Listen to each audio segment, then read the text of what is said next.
Di tengah hiruk-pikuk gedung perkantoran, Lin Yi mendengar seorang staf berteriak pada manajer sialan itu, menyangkal tuduhan yang ditujukan kepadanya. Kemudian, tanpa ampun, barang-barang Lin Yi dilempar keluar. Manajer Yu Lili, dengan wajah seram, hanya memerintahkan Lin Yi untuk keluar. Lin Yi membawa barang-barangnya dan berpikir betapa gilanya dunia ini. Ia merasa sudah bekerja dengan serius, tetapi manajernya malah menyalahkannya atas kesalahan manajer itu sendiri. Saat itu, sebuah panggilan telepon masuk dari pacarnya. Lin Yi menyapa, memanggilnya istriku, lalu bertanya tentang hari itu. Namun, pacarnya langsung berkata, "Lin Yi, mari kita putus." Lin Yi terkejut dan bertanya apa yang terjadi. Pacarnya melanjutkan dengan tegas, memintanya untuk tidak pernah menghubunginya lagi. Lin Yi menuntut penjelasan, bertanya kenapa putus tiba-tiba, dan apakah pacarnya bersama orang lain. Pacarnya membalas dengan sinis, bertanya mengapa jika ia bersama orang lain. Ia menjelaskan bahwa setelah sekian lama, Lin Yi tetap saja seperti sampah, dan ia tidak mau menyia-nyiakan masa mudanya. Pacarnya mengucapkan selamat tinggal. Lin Yi bergumam bahwa ia sungguh sial, dipecat lalu diputuskan dalam waktu singkat. Tiba-tiba, sebuah cahaya biru terang bersinar. Seorang gadis sistem muncul, menyambutnya. Gadis itu memperkenalkan diri sebagai pelayannya, Ling Wei, dan menyatakan bahwa ini adalah sistem pekerja profesional. Lin Yi bertanya balik, memastikan nama sistem itu. Gadis sistem menjelaskan bahwa pemilik bisa mendapatkan profesi baru secara acak setiap minggu, dan setiap tugas yang selesai akan mendatangkan hadiah. Ia berjanji akan membantu Lin Yi menjadi bos dunia. Lin Yi tertawa dan berpikir, mungkinkah ini sistem legendaris yang ada di novel-novel. Ia merasa waktunya sudah tiba. Sistem lalu memberi selamat dan meminta Lin Yi menerima paket pendaftaran sebagai pekerja driver baba, termasuk uang tunai sebesar 10 juta yuan, pengendalian penuh atas Peninsula Hotel, dan sebuah Pagani Son of the Wind senilai 30 juta. Lin Yi berseru bahwa paket ini bahkan layak untuk digunakan seumur hidup. Gadis sistem mengoreksinya, mengingatkan bahwa ia akan menjalani profesi yang sama hanya selama seminggu, bukan seumur hidup. Lin Yi malah berpikir itu jauh lebih baik, menjadi pemula selama seminggu, berganti profesi, dan mendapat banyak uang. Gadis sistem melanjutkan instruksi, klaim Peninsula Hotel harus dilakukan langsung di tempatnya, dan kunci Pagani Zonda sudah ada, mobilnya diparkir di tempat parkir grup Chaoyang, zona C, nomor 22. Lin Yi melihat ponselnya, ada notifikasi yang mengonfirmasi penerimaan transfer 10 juta yuan dan pendaftarannya sebagai pemilik mobil. Lin Yi menyadari bahwa tempat parkir itu berada di lantai 2 basement gedung yang ia pijak. Ia berpikir, ini seperti mimpi, sistem ini jelas bukan main-main. Ia teringat bahwa zona C adalah tempat orang-orang besar biasa memarkirkan mobilnya. Saat ia berjalan, ia mendengar seorang wanita menggerutu aneh karena mobilnya tidak mau menyala. Lin Yi menghampiri wanita itu dan bertanya apakah ada masalah dengan mobilnya. Wanita itu, yang ternyata bernama Qing Yan, balik bertanya apakah ia Lin Yi dari departemen penjualan, dan membenarkan bahwa mobilnya mogok. Lin Yi menawarkan tumpangan. Qing Yan senang, menyebutkan ia harus pergi ke Biro Perumahan dan Pengembangan Desa Kota dan ia sudah terlambat. Dari belakang Qing Yan, muncul seorang pria. Pria itu, Li Yunhang, menyindir, bertanya mobil macam apa yang bisa dikendarai karyawan kecil seperti Lin Yi. Li Yunhang menawarkan tumpangan dengan mobil sport miliknya. Qing Yan menolak dengan keras, menyuruh Li Yunhang menjauh, memanggilnya mesum, dan menyatakan ia tidak akan menerima pengejaran pria itu. Li Yunhang menjawab tidak masalah dan ia bisa menunggu. Ia kemudian menyombongkan diri, memberitahu Qing Yan bahwa ia baru membeli mobil sport seharga 2 juta. Lin Yi menyela, meminta Li Yunhang tidak mengganggu, dan mengatakan ia akan mengantar Nona Ji. Ia menekankan bahwa mobilnya terparkir di nomor 22. Li Yunhang mencibir, mengatakan itu pasti mobil busuk, dan Presiden Ji akan kehilangan reputasinya jika duduk di sana, menyarankan Qing Yan ikut dengannya. Qing Yan dan Li Yunhang mendadak berhenti melihat ke suatu titik. Sambil berjalan ke arah mobil Lin Yi, Ji Qing Yan berkata ia tidak peduli dengan mobil jelek, ia hanya perlu duduk dan menunggu. Mereka berdua melihat Pagani seharga 30 juta terparkir di tempat Lin Yi. Qing Yan dan Li Yunhang tersentak, bertanya-tanya apa yang mereka lihat. Lin Yi mendekat, memberitahu Presiden Ji bahwa itu adalah mobilnya. Li Yunhang marah, memaki, dan menantang Lin Yi, bertanya apakah ia tahu harga mobil itu. Lin Yi mengabaikannya, membuka pintu mobil, dan meminta Nona Ji segera masuk. Lin Yi sempat mengejek Li Yunhang, mengatakan ia tidak ingin membawa Nona Ji dengan mobil rusak pria itu, yang menurutnya sedikit rendahan. Li Yunhang berpikir dalam hati, Pagani seharga 30 juta, dan itu edisi terbatas, hampir tidak ada yang tersisa. Dari luar kaca mobil, Li Yunhang membungkuk dan meminta maaf, mengakui dirinya adalah penjahat tanpa mata yang tidak tahu apa-apa, dan mengajak Lin Yi bermain. Dari dalam mobil, Lin Yi menyuruhnya minggir, mengatakan Li Yunhang tidak layak untuk diajak bermain. Lin Yi pun melesat pergi, meninggalkan Li Yunhang. Di dalam mobil, Qing Yan bertanya apakah mobil itu benar-benar milik Lin Yi, karena ia tahu Lin Yi hanyalah pegawai biasa di departemen pemasaran. Lin Yi tertawa, ia menjawab bahwa ia hanya berpura-pura, dan sebenarnya, ia berasal dari keluarga kaya generasi ketiga. Ia melanjutkan, mengatakan ini adalah pembukaan karir barunya, dan mengapa Qing Yan tidak mau menjadi klien pertamanya. Qing Yan menjawab, oke, menarik, dan ia merasa sedikit terhormat. Qing Yan menyebutkan bahwa tempat tujuannya sudah ditentukan. Mereka tiba di tempat tujuan, yaitu Biro Konstruksi Perumahan. Qing Yan mengabarkan bahwa pembayarannya sudah terkirim, dan mengucapkan terima kasih kepada Tuan Lin. Qing Yan berpamitan dan berkata, sampai jumpa. Gadis sistem segera memberi selamat kepada pemilik karena telah menyelesaikan tugas pertama dan mendapatkan 50.000 poin kemahiran. Ia mengumumkan bahwa persentase penyelesaian karir adalah 5%, dan 50 juta yuan akan segera diberikan. Lin Yi melihat notifikasi di ponselnya dan terkejut, berpikir, 50 juta hanya untuk satu tugas. Ia menyadari ini sangat keren. Malam itu, di Hotel Semenanjung, Liu Sisi memberitahu Yun Jie bahwa Hotel Bintang 5 ini adalah salah satu yang terbaik di China Overseas. Mantan pacar Lin Yi, Liu Sisi, melanjutkan pembicaraannya, mengatakan banyak selebriti datang ke hotel ini untuk pernikahan, dan ia ingin pesta ulang tahunnya diadakan di sana juga. Yun Jie menyanggupi, menyuruhnya melakukannya, dan menyebutkan bahwa satu kamar di sana hanya sekitar 70 hingga 80 ribu. Liu Sisi memeluk Yun Jie dan berkata betapa baiknya jika ia bisa bertemu dengan Yun Jie lebih cepat. Tiba-tiba, Yun Jie melihat sosok tertentu dan bertanya apakah yang mereka lihat adalah Lin Yi. Liu Sisi langsung menegur Lin Yi, menanyakan apa yang ia lakukan di sana dan memperingatkan agar Lin Yi tidak berpikir bisa menahannya jika datang ke hotel itu. Lin Yi menyuruhnya berhenti berteriak, bertanya apakah ia tidak boleh datang, dan mengatakan ia berpikir hotel kecil itu hanya biasa-biasa saja.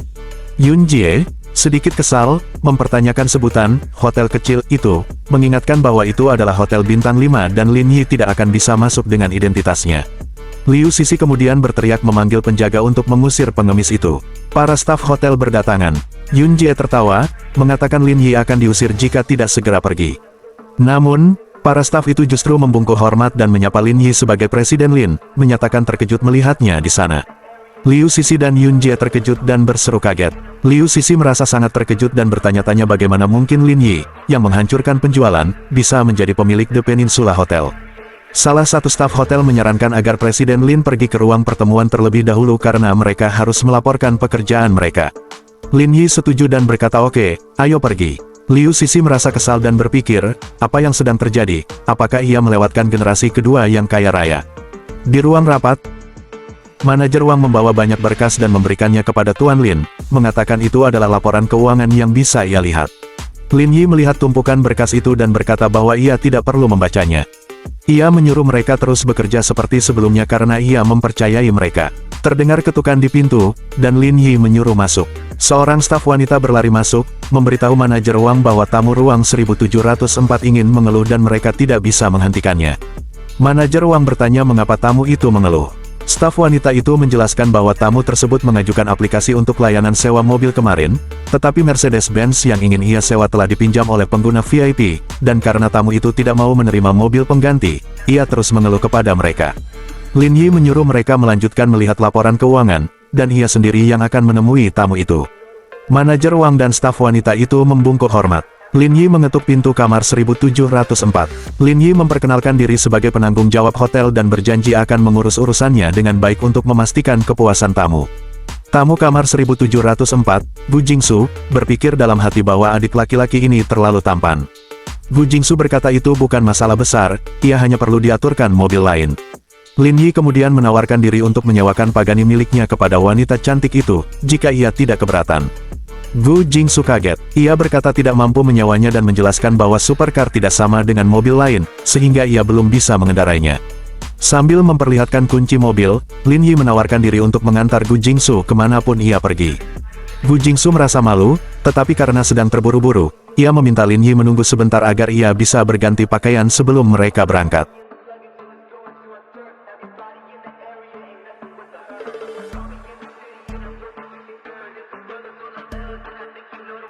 Setelah mandi dan mengenakan gaun, Gu Jingsu keluar dan berkata, baiklah, ayo pergi. Di aula hotel, Liu Sisi meminta Yun Jie untuk cepat pergi karena Lin Yi akan segera keluar, dan ia tidak ingin Lin Yi salah paham. Yun Jie mencibir, memanggilnya jalang busuk, dan bertanya apakah Liu Sisi benar-benar berpikir Lin Yi masih mau melihatnya sekarang. Teman wanita Liu Sisi bertanya, setelah Liu Sisi menghina Lin Yi, apakah mungkin Lin Yi akan kembali bersamanya? Liu Sisi menjawab bahwa ia sudah bersamanya selama beberapa tahun dan itu didasarkan pada perasaan. Ia merasa selama ia berpura-pura menyedihkan, Lin Yi pasti akan memaafkannya. Teman Liu Sisi merasa sangat iri dan berkata ia tidak bisa menemukan pria sebaik itu dalam hidupnya. Liu Sisi membalas agar temannya tidak selalu menyalahkan diri sendiri, dan berjanji bahwa saat mereka kembali bersama, ia akan mengajaknya jalan-jalan dengan Pagani. Melihat Lin Yi berjalan bersama Gu Jingsu, Liu Sisi segera menghampiri. Ia memanggil Lin Yi dengan mesra, bertanya siapa wanita di sampingnya itu, menanyakan apakah ia sekretaris Lin Yi, dan menyatakan bahwa mulai sekarang, ia yang akan mengurus urusan Lin Yi. Lin Yi balik bertanya kepada Liu Sisi, mempertanyakan apa hubungannya dengan wanita itu. Liu Sisi menunjukkan ekspresi sedih.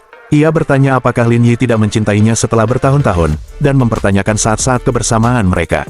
Ia bahkan merendahkan Gu Jingsu, mengatakan meskipun wanita itu lebih baik, keterampilannya tidak sebagus dirinya. Gu Jingsu mendekat ke Lin Yi, bertanya bagaimana Liu Sisi tahu bahwa keterampilannya tidak sebagus miliknya. Gu Jingsu kemudian menyindir bahwa Lin Yi baru saja memujinya karena ia lebih baik daripada mantan pacarnya. Lin Yi merangkul pinggang Gu Jingsu, lalu menambahkan, ia merasa bukan hanya tekniknya yang bagus, tetapi fleksibilitasnya juga baik. Lin Yi kemudian pamit, berjalan pergi bersama Gu Jingsu, mengatakan jika tidak ada hal lain, mereka akan berkencan. Liu Sisi memohon agar Lin Yi tidak pergi, mengatakan ia bersedia menjadi kekasih Lin Yi, dan kembali bertanya apakah Lin Yi tidak mencintainya setelah hubungan bertahun-tahun. Lin Yi membalas dengan keras. Ia bertanya apakah Liu Sisi berpikir ia mencintainya, mencintai tubuh yang buruk. Ia bertanya balik bagaimana ia bisa mencintai gadis sombong seperti Liu Sisi. Lin Yi menyuruh Liu Sisi keluar, menegaskan ia sudah tidak punya kesempatan, dan memintanya berhenti membuatnya jijik lagi. Liu Sisi tertunduk, menyesal. Di dalam mobil, Lin Yi bertanya kemana tujuan Gu Jingsu.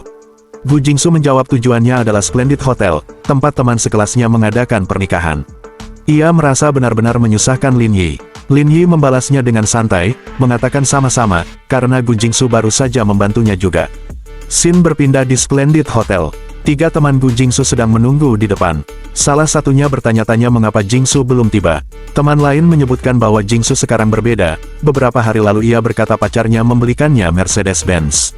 Teman ketiga mencibir, menyuruh untuk tidak mendengarkannya, karena siapa orang kaya yang bisa ia kenal.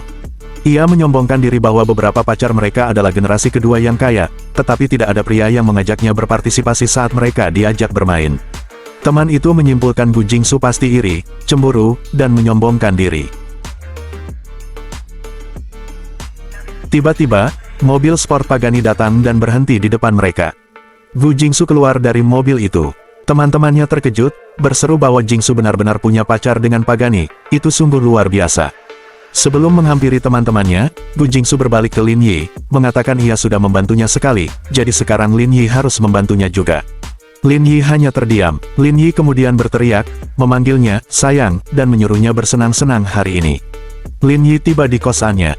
Wu Jinlan, pemilik kosan, bertanya kepada putrinya, Zhang Jingjing, bukankah Lin Yi baru saja berutang sewa selama 10 hari? Zhang Jingjing menyuruh ibunya untuk menunggu beberapa hari lagi dan jangan mengingatkan Lin Yi tentang utang itu. Ibu Zhang Jingjing, Wu Jinlan, merasa khawatir. Ia bertanya bagaimana jika Lin Yi melarikan diri, lalu menasihati putrinya agar tidak memikirkan Lin Yi. Ia berkata, Zhang Jingjing akan menjadi PNS di masa depan, dan ia tidak melihat Lin Yi sebagai pencari nafkah yang baik. Lin Yi masuk ke dalam kosan. Ia menyapa saudara Lin di sini. Lin Yi memberitahu saudari Wu bahwa ia tidak akan tinggal di sana lagi, jadi ia datang untuk menyapa. Ia berkata akan pergi setelah mengemasi barang-barangnya. Wu Jinlan dengan ketus mengatakan bahwa jika ia ingin pergi, ia harus membayar biaya sewa yang sebelumnya sebelum diizinkan pergi. Lin Yi tersenyum, mengatakan Wu Jinlan salah paham, lalu ia segera mentransfer uang, berjanji akan membayar biaya sewanya. Di layar ponsel Wu Jinlan muncul pemberitahuan bahwa akunnya menerima transfer 4.000 yuan. Wu Jinlan terkejut. Ia bertanya kepada Lin Yi mengapa ia mentransfer begitu banyak, padahal sewanya hanya 2.000. Lin Yi menjawab bahwa ia merasa selalu berutang sewa pada wanita itu sebelumnya. Wu Jinlan bertanya apakah Lin Yi punya rencana baru sehingga pindah begitu tiba-tiba. Lin Yi menjawab bahwa rencananya cukup bagus, sehingga ia tidak akan kelaparan. Zhang Jingjing menawarkan diri untuk membawakan beberapa barang Lin Yi. Wu Jinlan mengikuti dari belakang Lin Yi, ia berpikir harus mengikuti untuk melihat apakah anak bau itu akan memindahkan barang-barang dari rumah. Di luar, Wu Jinlan terkejut melihat sebuah supercar, bertanya-tanya mobil siapa yang sangat bagus itu. Wu Jinlan bertanya kepada Lin Yi, di mana sialinya, karena ia tidak melihat mobil itu. Lin Yi membuka pintu mobil, menjelaskan bahwa mobil lamanya tidak bisa dikendarai lagi, jadi ia menggantinya dengan yang ini. Ia menyuruh Jingjing memasukkan barang-barang ke mobil. Wu Jinlan sangat terkejut. Ia bertanya, bukankah Lin Yi hanya pekerja biasa? Sejak kapan ia menjadi begitu kaya? Dari dalam mobil, Lin Yi menjawab bahwa ia hanya berpura-pura. Ia menjelaskan bahwa pekerjaan paruh waktunya hanya untuk merasakan hidup, dan sebenarnya ia adalah generasi kedua yang kaya raya. Melihat Lin Yi dan mobilnya pergi, Zhang Jingjing tertunduk. Ia bertanya kepada ibunya, "Bu, kamu tidak menyukai Lin Yi sebelumnya, sekarang dia kaya, lalu aku." Wu Jinlan menjewer Zhang Jingjing, menyuruhnya untuk tidak memikirkan hal yang tidak berguna itu. Ia mengatakan Lin Yi tidak baik untuk Zhang Jingjing di masa lalu, dan sekarang Zhang Jingjing lah yang tidak baik untuk Lin Yi. Ia menyuruh putrinya untuk pulang. Di hotel, seorang staf memberitahu Presiden Lin bahwa kamar presiden telah diatur untuknya. Lin Yi menyuruhnya untuk membantu mengambil barang-barang di mobil, menyiapkan makanan, dan mengantarkannya karena ia sudah kelaparan begitu lama. Setelah makan, Lin Yi berpikir bahwa masakan hotel bintang 5 memang sangat enak. Lin Yi melihat pesan di ponselnya dari Qing Yan. Qing Yan mengatakan sudah selesai dan bertanya apakah Lin Yi bisa datang menjemputnya di pintu biro konstruksi perumahan. Lin Yi membalas, tentu saja, ia akan tiba dalam 30 menit. Di biro konstruksi perumahan, Lin Yi bertanya kepada Presiden Ji apakah ia sudah memesan. Qing Yan duduk di mobil, bertanya, memesan apa? Lin Yi menjelaskan, maksudnya adalah pesanan Bapak Presiden Ji, karena jika ia tidak memesan, Lin Yi tidak akan bisa menghasilkan uang.